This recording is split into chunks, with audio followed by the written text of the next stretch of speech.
안녕하세요. 저는 30대 중반에 이혼하게 된 이혼녀예요. 혹시 여러분들은 더럽다라는 단어의 기준이 어디쯤 되나요? 저는 그게 사람마다 다 다르다고 생각해요. 솔직히 더럽다 안 더럽다는 것으로 나눌 수 있는 부분은 아니고 부부라면 같이 살면서 맞춰갈 수 있는 부분이라 생각하거든요. 그런데 보통의 부부들이라면 그걸 맞춰갈 수 있는데 혹시라도 한 사람이 결벽증에 준하는 위생관념을 가지고 있다면 솔직히 나머지 한 사람은 엄청 힘들 수밖에 없다고 생각해요. 저희 부부도 그런 부부 중에 한 사람이었어요. 남편은 결혼 전부터 무척 깔끔했어요. 저는 평범했죠. 아침은 머리 감고 저녁엔 샤워하죠. 화장실 다녀오면 손 씻고 식사하기 전 요리 전에 손 씻고 빨래는 속옷과 수건은 각각 따로 빨고 타올은 고온 스팀으로 빨래해요. 집 청소는 일주일에 3번, 화장실 청소는 일주일에 2번. 요리할 때는 일회용 장갑 끼고 설거지 해가며 하고 보통 이 정도라고 생각해요. 맞벌이를 하는 부부의 아내라면 이 정도면 충분하지 않을까 싶어요. 아니라면 그건 제가 다른 사람들보다 덜 깨끗한 건지도 모르죠. 그런데 남편은 과도하게 깔끔하게 굴었어요. 돌바닥에 앉는 것도 더러워서 안 되고 노점에서 파는 음식도 더러워서 먹으면 안 된다고 하죠. 연애 때는 크게 신경 쓰지 않았어요. 남편을 만날 때만 신경 쓰면 되는 일이었으니까요. 그래서 결혼하자고 했을 때도 그 정도로한 생각을 하고 좋다고 결혼했어요. 이제는 인정해요. 제가 경솔했다는 걸요. 저와 남편은 20대 후반에 결혼을 했어요. 당시에 저는 평범한 직장 생활이 저와 맞지 않다는 걸 깨닫고 작은 카페를 운영하고 있었어요. 남편은 영업직으로 거래처 직원과 함께 들른 곳이 저의 카페여서 그 인연으로 사랑을 시작하게 되었죠. 한 번, 2번 그렇게 몇 번 남편이 들르다 보니 저도 그렇고 서로에게 관심을 가지게 된 거죠. 만난 지 몇 개월 만에 저희는 서로의 가치관이 잘 맞는다고 생각했고 결혼을 생각하게 될 정도가 됐죠. 남편도 저도 그다지 다른 부분에서는 문제될 일들이 없다고 단정지어 생각했던 건지도 몰라요. 그런데 결혼하고 나서야 알게 된 거죠. 남편의 깔끔이 생각보다 더 심각하다는 걸요. 남편만큼은 아니지만 시모도 깔끔함의 수준이 남다르더라고요. 결혼 초기에는 그런 시댁의 가풍과 남편의 생각을 존중해서 열심히 맞춰주려고 노력했어요. 그렇게 잘 맞춰가고 있다고 생각하고 있었는데 그게 아니었다는 걸 알게 된 사건이 발생했어요. 결혼한 지 3년쯤 됐을 때요. 그때가 김장철이었기에 시댁에서 김장을 하고 있었죠. 남편은 김장이 다 될 무렵 김치와 수육을 먹으러 왔고요. 시모는 제게 시부가 먹을 막걸리를 한두 병 사오라며 저를 심부름 보냈어요. 그렇게 나가는 길에 아파트 입구에서 남편을 만났고 남편을 올려보낸 뒤 마트에 가던 저는 카드를 쓰고 지갑이 아닌 가방에 넣어뒀던 게 생각났어요. 그래서 가는 도중에 돌아와 시댁으로 향했어요. 돈 없이 막걸리를 사러 갈 수는 없으니까요. 시댁 현관은 김장으로 인해서 문이 살짝 열려 있었는데 큰 소리를 내기 좀 그러니 소리 죽여 들어가려고 했어요. 그런데 안쪽 방에서 남편 목소리가 나오더라고요. 아, 진짜 짜증나 죽겠어. 우리 와이프 얼마나 더러운지 모르지? 여기 와서는 그나마 관리하는 거야. 집에서는 살림을 진짜 얼마나 더럽게 하는지. 청소도 매일 안 하고 빨래도 쌓아놓고 해. 진짜 옆에 있으면 막 짜증이 날 때가 한둘이 아니야. 그래? 우리 집에서 하는 거 보면 그 정도는 아닌 것처럼 보이는데 많이 못 참을 정도니? 미치겠어. 살림살이 만지기도 싫고 집에서는 밥도 먹기 싫을 정도야. 그냥 밖에서 사 먹는 게 더 마음이 편할 정도거든. 그 이야기를 듣는데 얼굴이 화끈거리며 화가 치밀어 올랐어요. 솔직히 저는 제가 더럽다는 생각을 해본 적이 없거든요. 우리 집에서는 이게 기본이었고 솔직히 남편 때문에 더 열심히 청소한다고 했는데 남편에게는 그게 아니었던 건가 봐요. 만약 남편이 그렇게 느꼈다면 저한테 이야기를 하면 되는데 이렇게 시댁에 와서 시모에게 이야기하는 게 너무 짜증이 났어요. 모른 척 하려니 저런 소리 또 하고 다닐 것 같고 지금 들어가서 지랄하면 김장하러 온 건데 분란만 일으킬 것 같더라고요. 그래서 일단 참았어요. 저는 일부러 큰 소리를 내며 지금 도착한 것처럼 굴었어요. 아, 카드를 놔두고 갔네요. 돈도 없이 막걸리 사러 갈 뻔했어요. 그러면서 들어가 카드만 들고 나와서는 밖으로 가는 길 내내 남편을 어떻게 조질까 그 생각만 했어요. 솔직히 제가 잘못을 했다면 모르겠는데 이 부분은 잘못하고 말고의 상황이 아니잖아요. 서로의 기준이 다른 것뿐인데 제가 다른 사람에게 더러운 사람이 됐다는 게 참을 수 없을 만큼 수치스럽고 짜증났거든요. 게다가 제가 더럽다면 본인이 알아서 청소하고 빨래하고 요리하면 되잖아요. 그런데 자긴 손가락 하나 까딱하지도 않았으면서 왜 뒤에서 지적질만 하는 말이죠. 그게 더 열받는 거예요. 그날 저녁 집에 돌아가서 제가 남편에게 말했어요. 당신이 어머님한테 나 더럽다고 한 이야기 들었어. 솔직히 나는 내가 더럽다기보다 자기가 너무 깔끔한 것 같거든? 그러니까 방 따로 나눠 쓰자.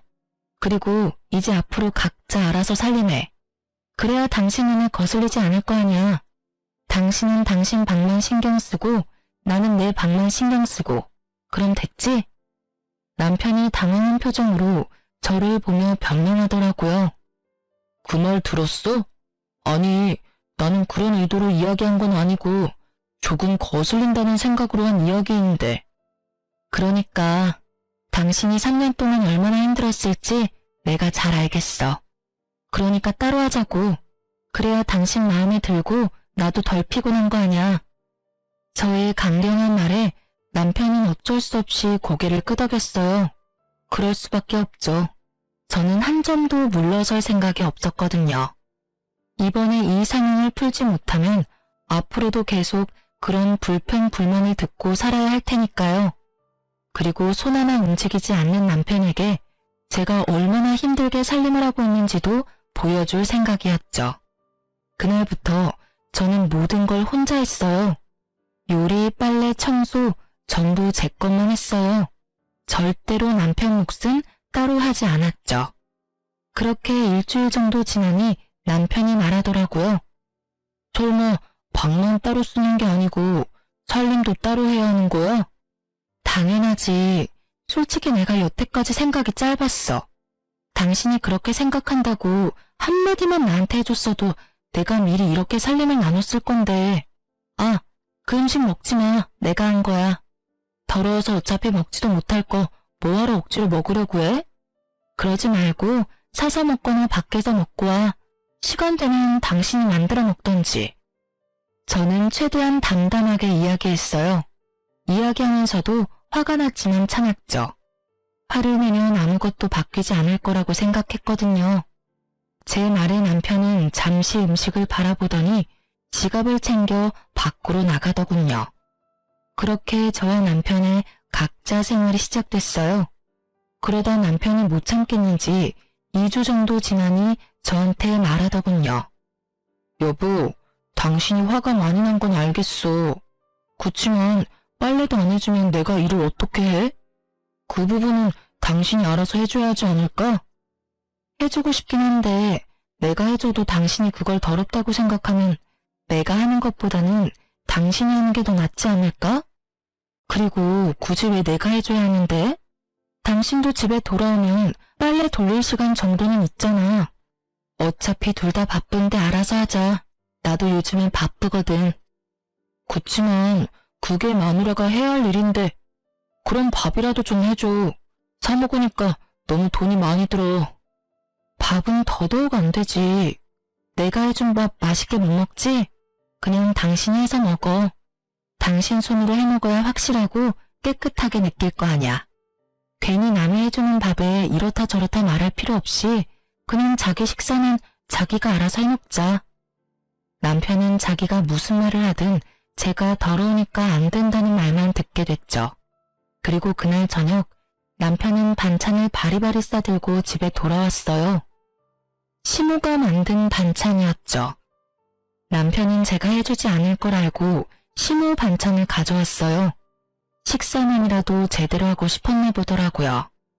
그렇게 한 달쯤 지났을까요? 솔직히 제가 점점 그 상황이 더 편해지고 있을 무렵에 결국은 터질 게 터져버렸어요. 시모에게 전화가 왔거든요. 네, 어머님. 무슨 일로 전화하셨어요? 너, 네 남편 밥은 좀 해주면 안 되겠니?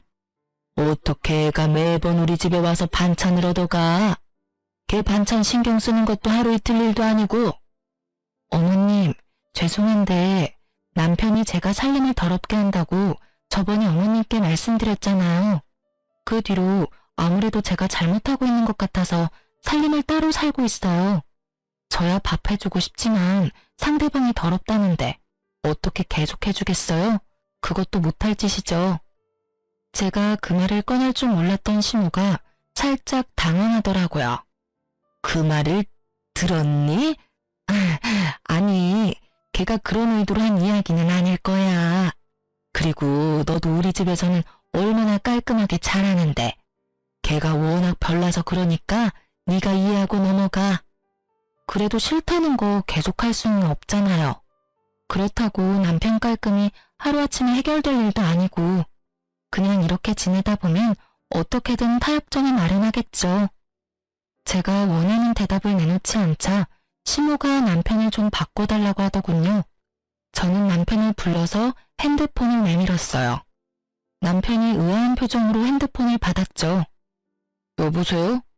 엄마, 무슨 일이에요? 엄마 힘들어서 앞으로 반찬 못 해주니까 너 알아서 식사 해결해라. 밥 얻어먹으려고 우리 집도 오지 말고. 엄마, 안 그러면 나 식비가 너무 많이 나와서 안 돼. 어떻게 당분간 좀 안 될까? 나 아들이잖아. 야, 그냥 주는 대로 받아먹어. 까다로운 너 하나 맞춰주려고 이 늙은 엄마가 고생해야겠니? 결국 시모는 참지 못하고 남편을 혼냈죠. 저는 너무도 속이 시원했지만 아무런 표정 짓지 않았어요. 전화를 마친 남편 표정이 무척 짜증이 나 있더군요. 저는 모른 채 했어요. 어머님이 뭐라 하셔? 여보, 내가 미안해. 앞으로 절대로 그런 말 안 할 테니까 식사만이라도 같이 하게 해줄 수 있을까? 나 진짜 이번 달 적자야. 이제야 나한테 미안하다는 생각이 들어? 아무리 깔끔해지려고 해도 시간 없으니까 안 되지? 내가 여태껏 얼마나 애썼는지 이제야 감이 와? 솔직히 카페 하면서 당신 결벽증에 맞추려고 정말 열심히 노력했거든? 근데 당신 그 말 한마디에 내가 한 모든 것들이 아무것도 아닌 일이 됐었거든. 자기 몸 하나 깨끗하게 유지하는 것도 혼자 못하는데 그걸 나한테 다 떠넘기고 나한테 더럽네 만회하는 건 잘못됐다고 생각하고 있지? 그래, 미안하다고 했잖아. 솔직히 이렇게 시간이 없을 줄은 몰랐어. 그 시간 쪼개서 일하고 살림하는 게 이렇게 힘든 줄도 몰랐고. 진짜 미안해 여보. 앞으로는 자기 하는 일에 절대로 토달지 않을게. 그리고 나도 많이 도와줄게. 반성했으면 됐어.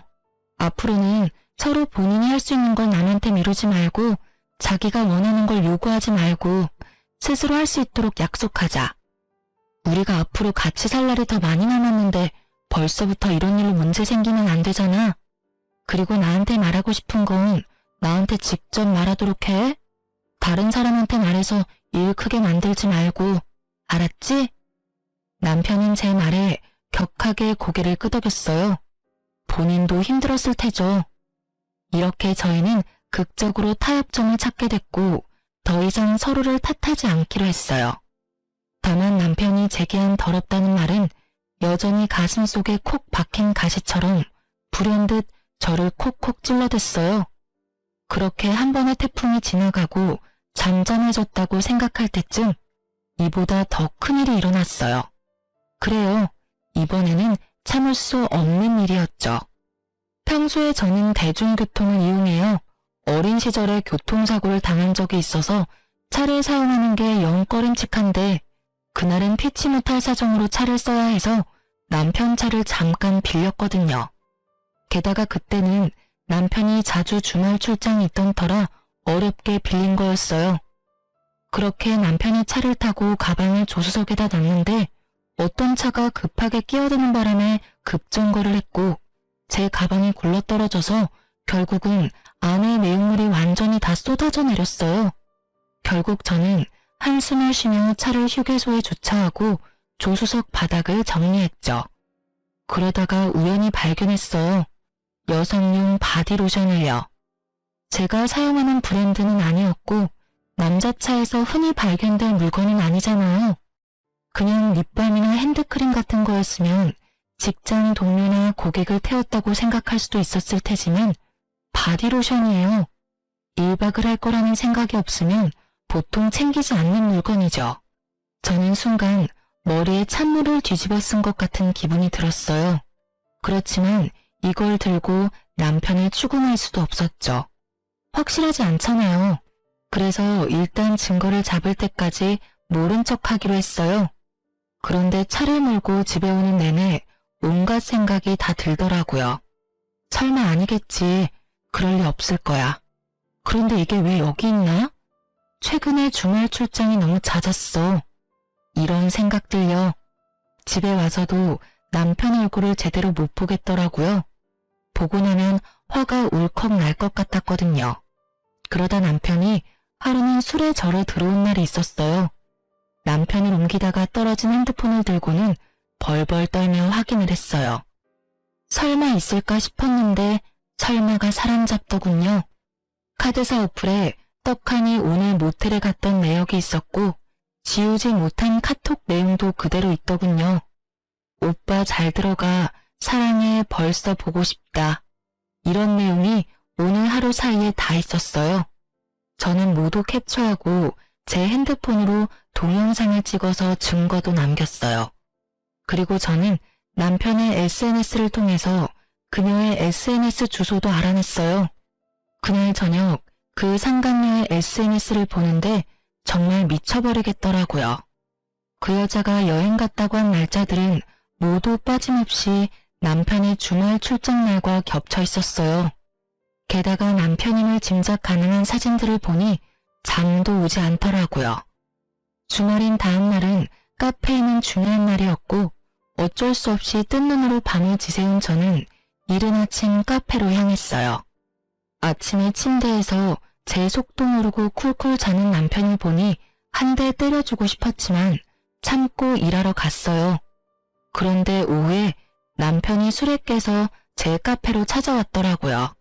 당시에 저는 외국인 단골과 같이 있었는데 그가 제게 인사차 포옹을 해줬어요. 그리고는 제 어깨를 톡톡 치며 웃어 보이고는 카페에서 나갔죠. 그런데 남편이 완전 똥 씹은 표정으로 저한테 오더라고요. 저 사람 누군데 당신을 껴안아? 그것도 카페에서. 여기를 술집이라고 착각하는 거 아니야? 여기는 엄연히 한국이라고. 한국. 그리고 당신도 저런 사람은 받아주면 안 되지. 더럽게 다른 남자랑 포옹을 하고. 또다시 등장한 단어 더럽게. 그 말에 참다 꾹꾹 눌러놓은 화가 터져버리고 말았죠. 더러워? 뭐가 그렇게 더러운데? 외국인이야. 그 사람한테 그건 그냥 인사야. 근데 네가 나한테 더럽다고 할 처지는 아니지 않니? 너야말로 뒤로 더러운 짓은 다 하고 다니는 주제에. 그게 무슨 소리야. 내가 뭘 뒤로 더러운 짓을 해? 나는 그런 적 없어. 잘 알아보고 그런 이야기를 해. 너 잘못 없는 사람 잘못 있다고 말하면 무고죄 되는 거 몰라?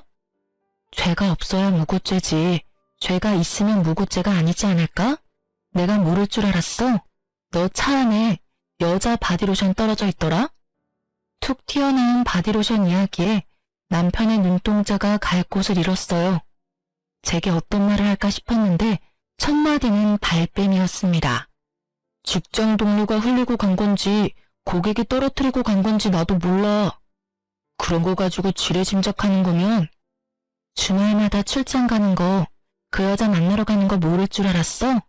다 알아. 예쁘장하게 생겼더라. 웨이브진 긴 갈색 머리에 손톱은 어찌나 돈을 처발랐는지 아주 휘황찬란하던데? SNS에 명품 자랑하는 사진으로 도배한 여자 말이야. 내 말이 틀려? 그래. 나 여자 만나고 다녀. 근데 그렇다고 당신이 나한테 큰 소리 칠 이유는 없지. 당신이야말로 이런 식으로 카페 하면서 여러 사람 만나고 아까도 외국인이랑 끌어안지 않았어? 솔직하게 말해서 그런 것도 다 바람 피우는 거랑 다를 게 없거든? 네가 술집 여자도 아니고 커피나 팔면 되지 왜 포옹을 해? 그냥 손님이기 이전에 단골이고 친구야. 그리고 네가 생각하는 그런 더러운 거? 그 친구랑 사이에는 없어. 근데 네가 그런 말 하니까 정말 웃기다. 다른 년이랑 뒹굴고 집에 들어와서 잠이나 자는 네가 더 더럽다고 생각하는데? 그리고 내가 아무것도 모른다고 생각하나 본데 나 다 알아. 저번에 당신 술 취해서 들어왔을 때 핸드폰 화면에 떡하니 떠있더라. 그 여자랑 주고받은 카톡 내용.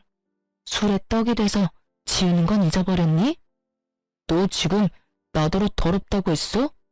네가 나한테 그런 말 할 자격 있냐고. 솔직히 진짜로 더럽게 사는 게 누군데? 여태까지 살면서 깨끗하게 산다고 느껴본 적 단 한 번도 없었어. 솔직히 내가 하기 힘드니까 당신한테 맡겼을 뿐이지. 집안 살림 하나조차 마음에 들도록 못하는 여자, 나도 사양이야. 사양한다니 다행이네.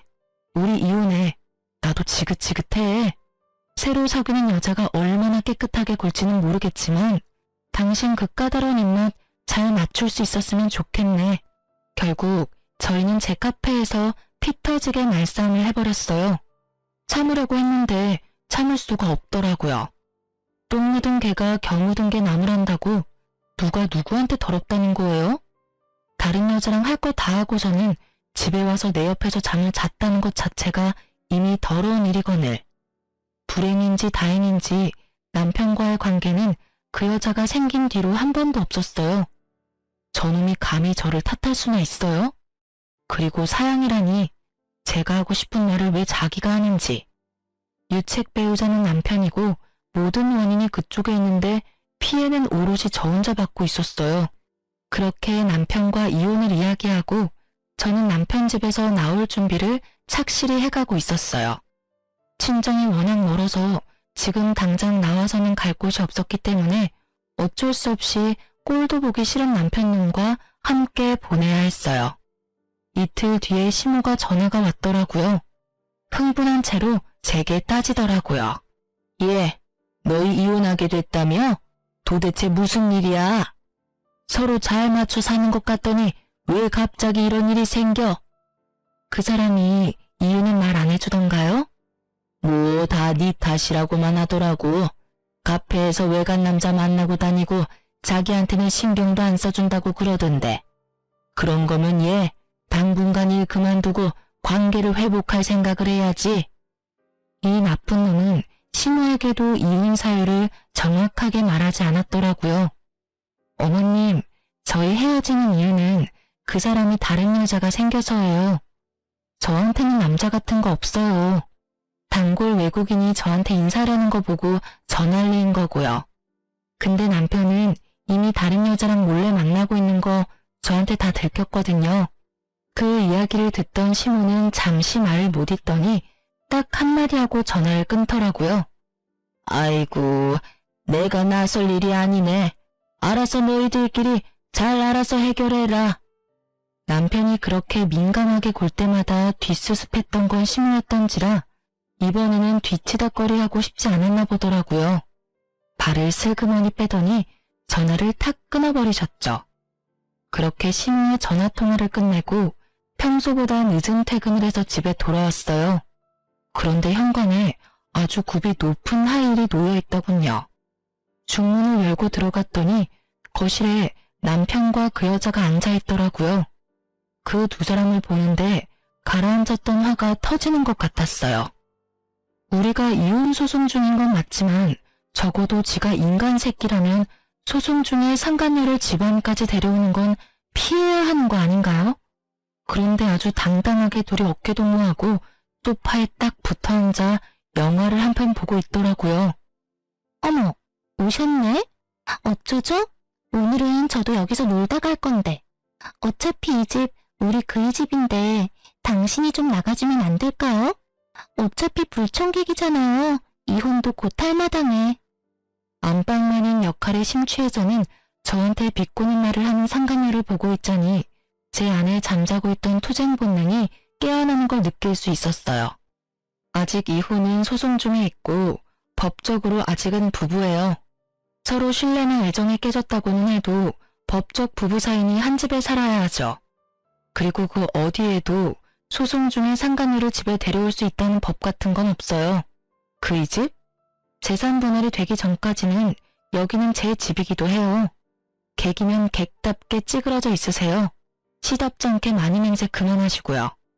말씀이 좀 과하시네요.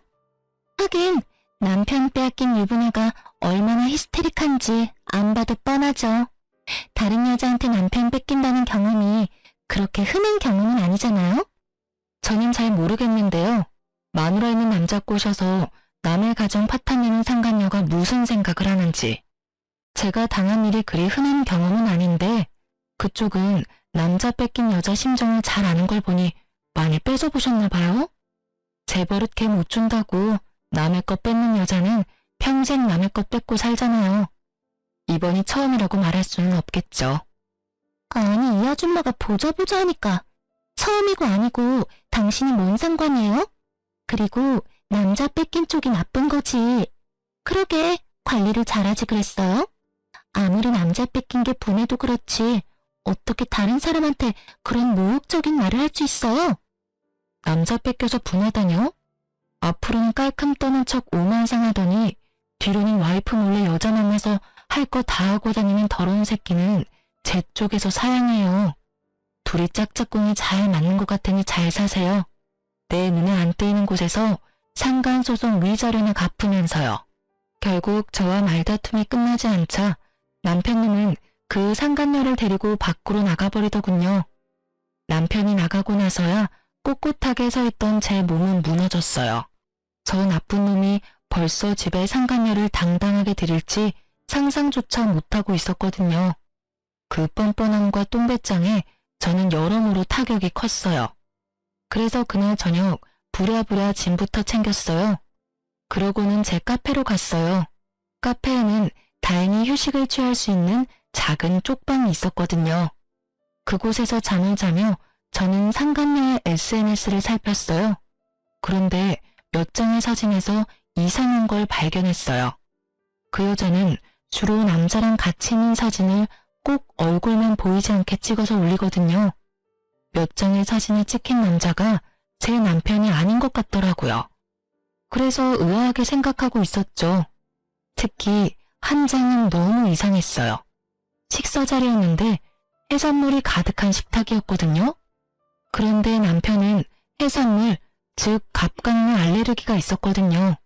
절대 먹지 않을 음식을 앞에 두고 사진을 찍었다니 이상한 일이잖아요. 그래서 저는 남편이 아닌 것 같은 사진을 캡처해서 남편에게 슬쩍 보냈어요.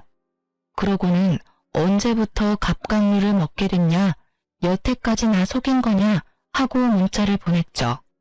그랬는데 답이 없더라고요. 그리고 며칠이 지났을까 소송 중 남편 쪽에서는 난리가 난 모양이더라고요. 시모가 연락이 왔어요. 예, 내가 이런 말할 자격은 없지만 너희 이혼 다시 한번 생각해보지 않겠니? 갑자기 그게 무슨 소리세요? 저희 이미 이혼하기로 이미 다 합의됐어요. 남편도 이미 동의한 내용이고요. 상간녀랑 집에 같이 들어와 있던 바람에 저는 집에서도 쫓겨난 상황이에요. 네가 화가 얼마나 많이 났는지는 나도 이해해. 그렇지만 우리 아들도 피해자야. 그건 너도 좀 알아줬으면 좋겠구나. 시모가 도대체 뭔 소리 하나 싶었는데 이야기를 들어보니 참 남편 눈 팔자도 험하다 싶더라고요. 제가 남편에게 연락했었잖아요. 남편이 아닌 남자와 그 상간녀가 사진 찍은 걸 보냈거든요. 그런데 그게 생각보다 일이 커졌던 모양이더라고요. 남편이 그 상간녀에게 그 남자 누구냐고 추궁하고 그러던 차에 그 사진 속 남자가 남편에게 만나자고 연락이 왔다고 하더라고요. 남편이 나갔는데 자기가 그 상간녀 애인이라고 유부남 주제에 왜 그 여자랑 같이 살고 있냐며 서로 주먹 다짐까지 했던 모양이더라고요. 뭐 뿌린 대로 거뒀다고나 할까요? 그 여자는 유부남 만나면서 따로 남자친구도 착실하게 만나고 있던 모양이었어요. 그런데 거기서 끝난 게 아니었어요. 남편놈이 그 남자랑 만나서 싸우고 집에 와서 그 상간녀에게 남자 관계가 문란한 것에 대해 따졌더니 상간녀가 너도 어차피 바람 피워서 나 만난 거 아니냐며 남의 인생에 신경 쓰지 말라고 했다더라고요. 시모 말로는 남편놈이 자기도 그 많은 남자 중에 한 사람뿐이라는 걸 알고서는 배신감에 여자를 쫓아내 버렸다고 하더라고요. 여자는 상간녀 위자료 소송비가 나올 테니 남편에게 딱 붙어서 위자료를 뜯을 생각이었던 것 같았어요. 그런데 문어발식 자유연애하다가 결국엔 남편에게까지 버림을 받았으니 생각보다 너무 어이없는 결말이긴 했어요. 물론 많은 남자들에게서 또 많은 걸 뜯어내며 억울하게도 그 여자는 또 잘 살아가겠죠. 그렇다고 해서 그런 남편의 상황이 저에게 위로가 되진 않죠. 가정을 버리고 뒤에서 몰래 외도를 저질렀잖아요. 비록 그 여자는 남자친구가 따로 있었지만 법적으로 유부남이었으니 본인이 저지른 짓에 대해 책임을 져야 맞는 건데 뜬금없이 왜 시모가 저한테 재결합을 운운하는지 이해가 되질 않더라고요. 어머님, 그 사람이 지금 그렇게 힘든 일을 겪었다고 해서 그 사람이 저한테 한 말들과 행동까지 없던 일이 되는 건 아니잖아요. 저는 여전히 그 사람이 나더러 더럽다고 한 말을 잊지를 못해요. 더러운 여자랑 살 수 있는 사람은 아니니까요. 그래도 우리 아들 저렇게 미친년한테 당하고 이렇게 처량하게 혼자 살면서 위자료 갚아내야 한다고 생각하니 마음이 너무 안 좋아. 아들 한 번만 용서해줘라. 응? 여태까지의 정이 있는데. 죄송해요. 저는 이제 아무 감정 없어요. 이혼 소송도 이제 마무리 다 되어가고 솔직히 남편한테 정이 다 떨어져 버렸거든요. 그러니까 그 부분은 남편이 해결할 수밖에 없을 것 같아요. 그리고 무엇보다 그런 이야기를 어머님이 전화해서 하시는 게 더 이상한 일이잖아요. 본인이 힘들면 연락은 오겠죠. 받아들일 생각은 없지만. 결국 시모는 자기가 원하던 것은 얻지 못하고 전화를 끊을 수밖에 없었죠. 그런데 시모의 이야기를 들으며 어찌나 속이 시원한지. 5년 넘게 이어온 결혼 생활의 마침표를 찍는 건 생각보다 간단한 일이더라고요. 저희 사이에는 애도 없었으니 친권이나 양육권 생각할 것도 없었고 재산 분할이나 이런 것도 크게 제 생각과 다르지 않을 정도로는 받았어요. 그렇게 정식으로 이혼이 돼서 남남이 된 그 이튿날 전 남편에게 연락이 왔어요. 연락을 받지 않으려고 했는데 전 남편이 문자며 카톡을 엄청나게 남겼더라고요. 오후 3시쯤 저희 가게로 오겠다고요. 무슨 할 말이 있는 건지는 모르겠지만 오후 3시에는 보는 눈이 많을 것 같아서 카페 닫는 시간에 맞춰서 불렀어요. 이혼 소송하며 거의 4개월을 따로 살아서 그런지 오랜만에 보는 전 남편의 얼굴은 뭔가 짠하면서도 보는 순간 짜증이 나더라고요. 다 해결이 됐는데도 짜증이 나는 걸 보니 제가 이 사람에게 받은 상처가 꽤 크구나 싶었죠. 무슨 일로 부른 거야? 저기요. 누가 자기야? 우리 이혼했어. 호칭 정리 제대로 해줄래? 너무 그렇게 매정하게 말하지 마. 나 당신한테 할 이야기 있어. 어머니가 당신한테 연락해서 말했는데 우리 이혼 없던 걸로 하고 다시 만날 수 없을까? 나 정말로 후회하고 있고 반성하고 있어. 나는 당신이 아니면 안 될 것 같아. 뜬금없는 소리에 저는 헛웃음만 나왔어요. 이혼 서류에 잉크가 마르기도 전에 이혼을 번복하자는 유책 배우자를 보고 있으려니 이건 몰래카메라가 아닌가 하는 생각까지 들었죠. 왜? 나한테 재산 나눠주기 싫어? 법원에서 이미 다 확인해서 나온 건데도 싫니? 아니면 위자료 주기 싫어? 그것도 아니면 상간녀 위자료까지 네가 내야 해서 돈이 2배라 더 싫은 거야? 아니야, 그런 거 절대 아니야. 나 진짜로 반성하고 있고 그 여자는 이미 헤어졌어. 집에서 내쫓았다니까.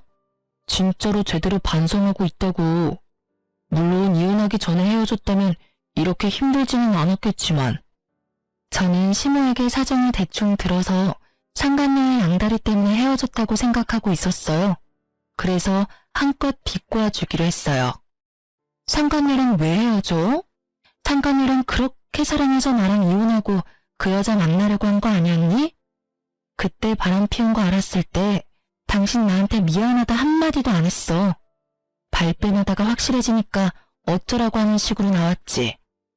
나랑 헤어지고 그 여자랑 만나면 된다는 식으로 말이야. 근데 애지중지하던 여자를 왜 내쫓아? 그냥 살아. 이제 눈치 볼 일도 없잖아. 나도 몰랐지. 그 여자가 그런 여자인지. 같이 살았던 몇 주간 정말 지옥같이 보냈어. 위생관념도 너무 없고 엄청 더럽더라고. 분명히 나랑 만날 때는 그렇지 않았는데 같이 살고 보니까 나랑 안 맞는 부분이 너무 많아서 여태껏 나랑 만났을 때 보여준 건 다 연기였나 봐. 나도 그 여자한테 속아서 당신하고 이혼하고 낚인 거였다고. 이런 내 사정도 좀 이해해줘. 그래? 너 만날 때는 엄청 깔끔 떨었나 보네. 그래도 사랑하잖아. 더러운 건 좀 참아. 나랑 살 때도 더러워서 힘들었는데 내가 봤을 때 당신은 그 어떤 여자랑 살아도 더러워서 못 견딜 거야. 그럼 그냥 혼자 사는 게 낫지. 당신이 얼마나 노력해주고 있는지를 이제 겨우 알았어. 그 여자는 노력할 생각도 없더라고. 사실 당신한테 그 사진 전송받고 그 여자한테 남자들에 대해서 추궁하니까 결혼하면 다 정리하겠다고 했거든. 근데 내가 한마디 하면 내 앞에서 다른 남자한테 연락하고 집 나가서는 하루 내내 연락도 안 되고. 내가 잠깐 뭐에 씌었나 봐. 그런 게 아니고서야 그런 여자한테 왜... 그래서 내가 그만큼 노력한 게 이제야 눈에 보인다고? 이혼을 다 하고 나서 서류까지 정리가 다 됐는데? 너도 참 대단하다. 나 같으면 부끄러워서 찾아오지도 못했을 거야. 근데 넌 깔끔 떠는 만큼 뻔뻔해서 그런지 이혼한 전처 얼굴 보는 게 전혀 불편하지 않은가 봐? 웃지 마. 나 진짜로 너무 힘들어. 그리고 몸도 힘들어. 아니, 정신적으로 너무 힘들어. 그리고 그 여자 때문에 지금 성병 걸렸어. 그 여자가 나한테 옮겼다고. 나야말로 진짜 미치겠어.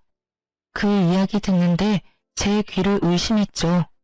저는 그 순간 남편보다 제가 더 걱정됐어요. 혹시라도 그 여자 때문에 저한테도 문제가 생길 수가 있잖아요. 다행히 서로 사이가 나빴을 때라 저한테까지 그 병이 옮지는 않았더라고요. 야, 넌 어떻게 그런 여자를 만나? 그 여자 남자도 많았다면서. 그러면 알아서 걸렀어야지. 넌 지금 네 몸은 물론이고 나한테까지 병균 옮길 뻔했어. 알아? 그러니까 하는 말이잖아. 나 정말로 너무 힘들어. 왜 내가 이런 병 때문에 병원을 다녀야 해? 병원 갈 때마다 쪽팔리고 완전 더러운 새끼 된 것 같아서 기분 더러워. 그렇게 더러운 걸 싫어하는 전 남편은 자신이 가장 혐오하는 병에 걸렸고 그걸 견디기 힘들어하더라고요.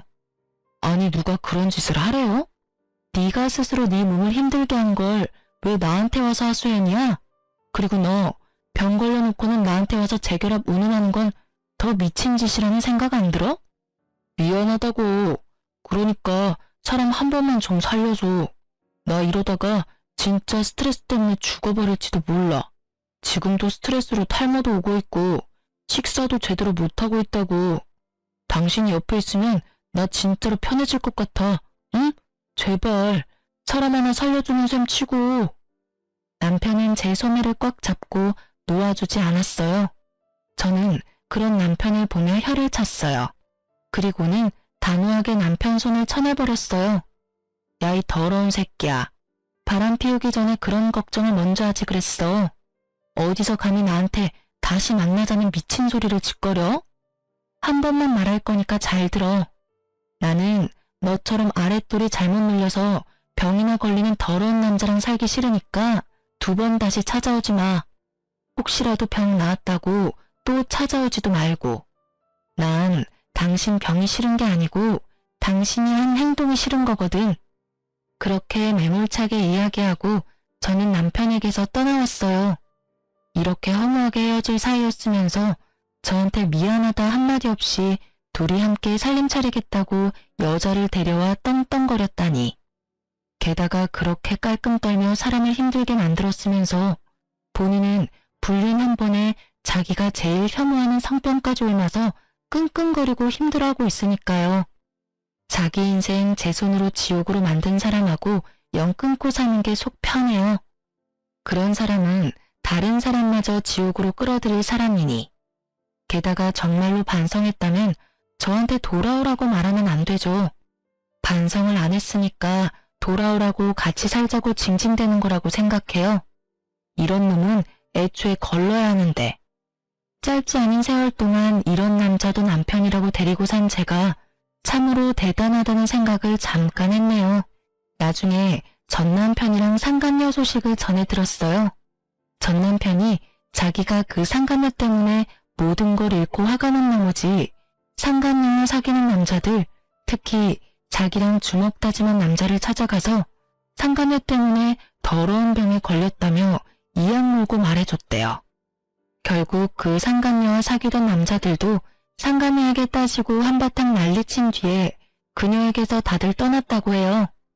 그런데 그 상간녀도 참 대단한 게 그 남자들 다 떠나갔는데도 여전히 호구가 되어줄 남자를 찾아서 열심히 연애활동 중이더라고요.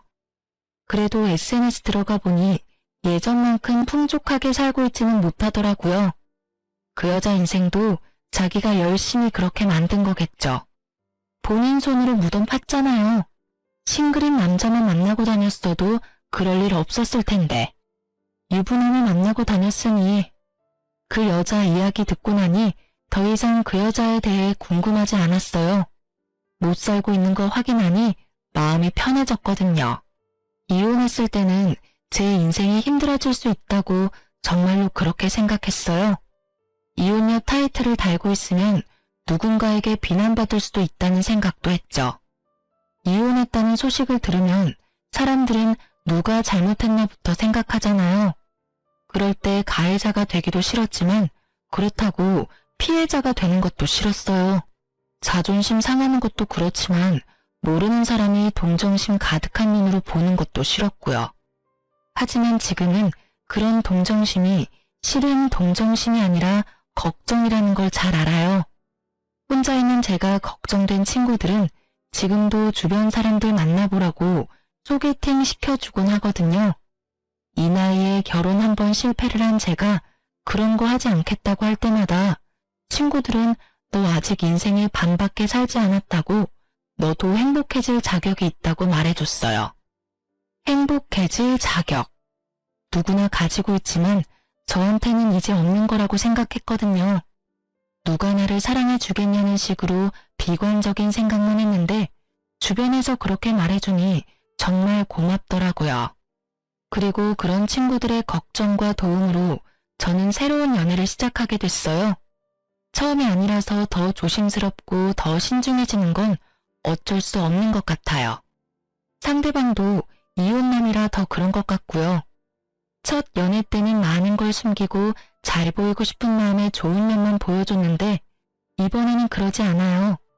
있는 그대로를 보여주고 상대방과 내가 서로의 본 모습을 어느 정도까지 받아들일 수 있는지를 보게 됐어요. 여전히 무섭지만 새로운 도전을 두려워하지는 않기로 했어요. 글을 쓰면서 그때 생각으로 힘들 줄 알았는데 생각보다 속이 시원하고 재미있었어요. 그 사람이 만약 그 상간녀랑 잘 살고 있었다면 또는 제가 이렇게 소소하게 행복한 시간을 갖지 않았다면 아마 그렇게 생각하지 않았을 테죠. 시간이 지나기도 했고 저도 새로운 삶을 찾아가고 있으니 이 사연글을 계기로 이제 옛날 일은 다 훌훌 털어버릴 거예요. 글 읽고 계시는 분들도 마음에 찝찝하게 남아있는 게 있다면 훌훌 털어버리고 마음 편안한 하루가 되셨으면 좋겠네요.